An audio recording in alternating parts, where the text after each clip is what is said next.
এখন হবে পকোড়ার জন্য মাংস ম্যারিনেট করা। চলো কী করে মাখাই তোমাদের দেখাই। তো ফার্স্টে এর মধ্যে ডিম দিয়ে দিতে হবে,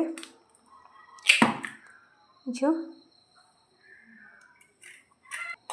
তো এর মধ্যে 2টো ডিম দিয়ে দিলাম ফার্স্টে।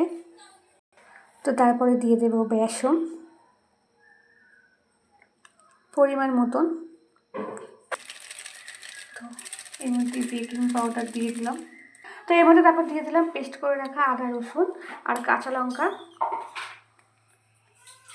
এবার এটাকে ভালো করে মাখতে হবে। গোলমরিচ তো হয় না কিন্তু। সামান্য হলুদ, পরিমাণ মতো নুন, লঙ্কা। তো এখানে সব কিছু দুবার কমপ্লিট হয়ে গেছে। এবার এটাও ভালো করে মাখাতে হবে। চলো মাখাও।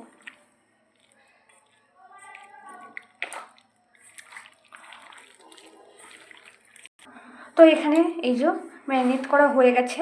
এবার এটাকে ভালো করে আধা ঘন্টা ঢেকে রেখে দিতে হবে।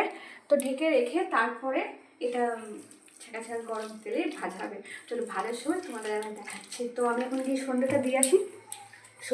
সন্ধ্যে দিয়ে এসে তারপরে তার পকোড়া ভাজবো।